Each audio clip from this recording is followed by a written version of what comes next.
Lakini mazee. Okay. Ni noma.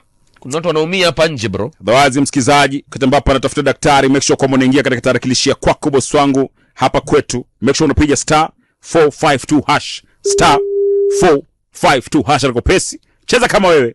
Alafu bwana, pia sisi studioni tutacheza kama sisi. Au sio? Yes sir. Hello. Dokta. Naam. Habari ya jioni daktari.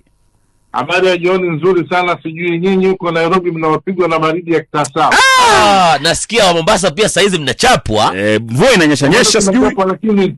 Lakini sio sana kama nyinyi, maana nyinyi nasikia imefika paka ni gapi, degree 13 ama kitu kama. Baridi ipo. Kama mimi kaida ni huwa nalala na pajama ya kuzaliwa, lakini sasa bila hood silali.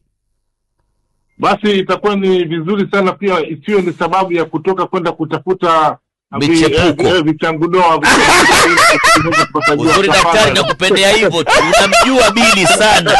Hata kuliko mimi niliye naye studioni. Daktari. Naam. Wewe unamjua Bili sana bwana. Yaani kama unakuona. Manake saizi Bili alikuwa amesema leo haingii. Sasa inakaa mchepuko amecancel. Ikabidi aje kazi. Namfahamu sana ndio zake hizo. Lakini natumaini kwamba kaishatulia kwa sababu ya uzee. Nishatulia daktari. Vizuri sana, lazima tutulie bwana, tukubali matokeo. Alhamdulillah. Daktari hata paka mzee unywa maziwa she. Hapa tulii mtu hapa. Daktari, kuna ujumbe umeingia. Naam. Unasema wadau hapa nayo itabidi mmenisaidia. Naam. I'm asthmatic but it doesn't seem to end. I am 25 years old but most of my peers wenye tulikuwa na wao asthmatic yao imeisha ama frequency imepungua. Naweza saidikaje? Nisaidieni please. Hazikuisha. Ametuba jumbe nyingi sana leo. Tukasema wacha tumtafute daktari tuweze kujua hii asma kwanza ni nini na tofauti yake na sinuses ni gani na tiba ni gani. Maana Bili ametoa kisa cha ndugu yake, na pia mimi kule ninakotoka watu walikuwa kitapishwa wakiwa na asma, wanachanganywa dawa na maziwa alafu wanatapishwa. Daktari, uwanja ni wako. Naam. Asante sana. Kwa mara nyingine tena nashukuru kwa kupata hii fursa ya kuweza kuungana na nani katika Radio 47 hapo. Naam. Kwa hakika tatizo la ugonjwa wa pumu ama asma kama inavyofahamika. Naam. Ni ugonjwa mbaya na ni ugonjwa ambao pia umekuwa unasumbua watu wengi tu katika jamii yetu. Naam. Na ni ugonjwa ambao nitasema kwamba haubagui, kwani unawashika wakubwa kwa wadogo. Naam. Na tatizo hili naweza nikasema kwamba kumletea mtu madhara makubwa tu, na hata kwa wengine inaweza ikasababisha kuondoa maisha ya mtu. Tatizo la ugonjwa wa pumu. Kwanza kabisa ni vizuri tuweze kujua hii pumu ni nini. Pumu ni hali ambayo huwa ile njia ya hewa huwa inafungana na yani inafura. Sasa wakati inavyofura huwa inaifanya kuwa ni njia nyembamba. Sasa njia hiyo inavyokuwa nyembamba kwa kiwango fulani huwa inasababisha hali ya mwathiriwa kuwa na tatizo la kupumua, kwa sababu hali hii huwa inaendelea mgonjwa kwa muda wa dakika kadhaa, lakini kuna wengine inaweza ikamsumbua kwa mpaka nusu saa akiwa anajisikia katika hali mbaya tu. Na mgonjwa akiwa anajikuta katika hali kama hii ya kushindwa kupumua, huwa inategemea kwamba ameshindwa kupumua kwa kiwango gani, kwa sababu kuna wengine wanaathirika kiwango kwamba inabidi anapoteza fahamu mpaka anakwenda hospitalini kuweza kupata huduma ya kwanza.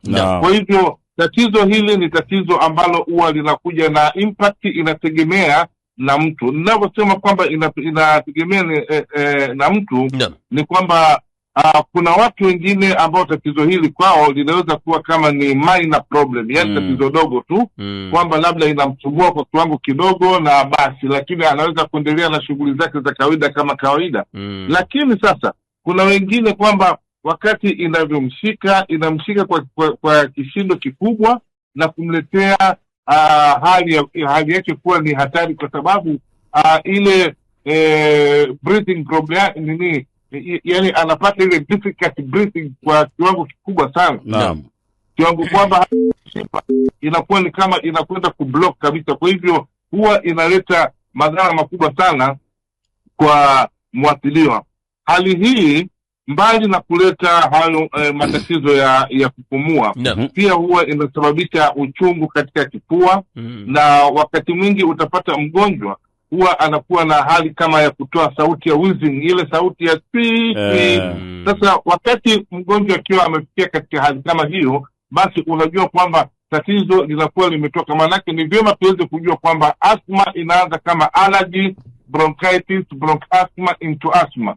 Kwa hivyo unapata kwamba wagonjwa wengi wa asthma huwa wanaathiriwa na vitu kama vile vumbi, kama vile harufu. Kuna wagonjwa wengine ambao anashindwa hata kusafiri ama kusogea katika sehemu kama vituo vya mafuta, yani petrol station.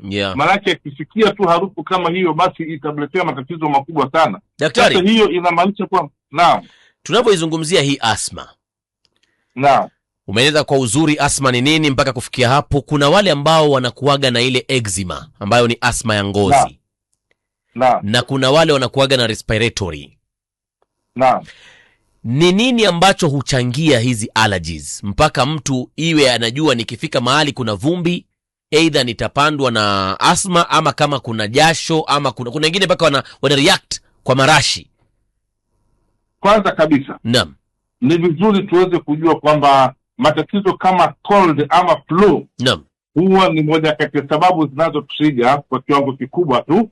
Na labda nikirudi nyuma, naweza nikasema kwamba ama kisayansi bado haijabainishwa kisayansi, lakini ni muhimu kuelewa kwamba ni hali ambayo yaweza kuambukizwa, yani inherited genetically. Kwa hivyo hali ambapo kwamba inaweza pia iwe katika familia, kwamba labda babu, mama na watoto wanakuwa nayo.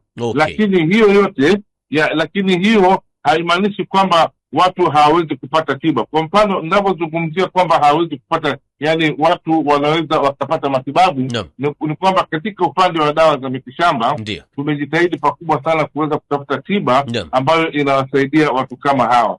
Sasa basi utapata kwamba hii yote inategemea pia na mazingira ya mtu anayoishi.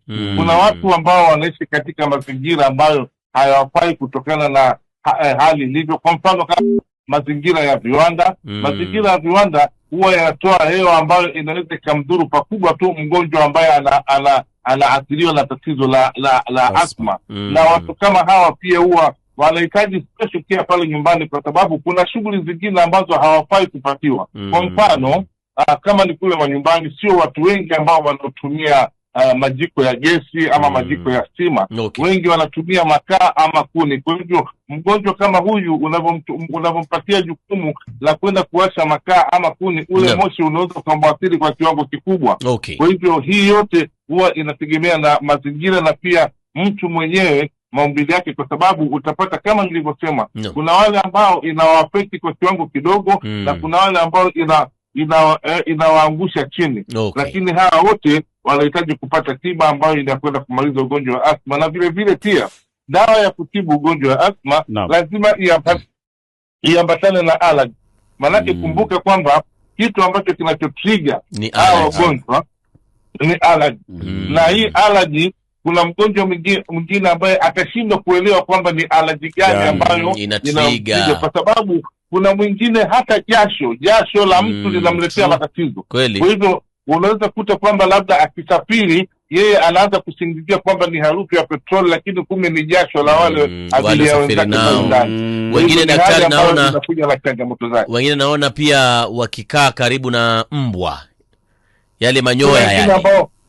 Kuna wengine ambao hawezi kufuga paka ama hawezi kufuga mbwa, kwa sababu yale manyoya huwa yanaleta matatizo makubwa sana. Kuna airborne allergy kama vile kama vile pollen ama hii dust mite. Okay. Na vile vile kama tulivyozungumzia kuhusu hayo manyoya ya wanyama kama vile paka ama mbwa. Na weather ikibadilika saa hizi kidogo tu hivi inabadilika na wao. Na sasa basi labda ningependa kutoa ufafanuzi mwingine kwamba msimu huu watu wengi sana wanaathirika kufuatana na haya mabadiliko ya hali ya hewa ambavyo ilipotokea kwamba hii baridi. Lakini kitu cha ajabu ni kwamba watu huwa wanaamini kwamba msimu wa baridi ndio msimu wa kuwaletea madhara watu wenye ugonjwa wa, lakini sivyo. Kwa sababu hata msimu wa joto kama vile mkoani Pwani hapa kuna wagonjwa huwa wanaathirika pakubwa tu kwa kiwango kikubwa msimu ambao ni wa joto, sio joto kali.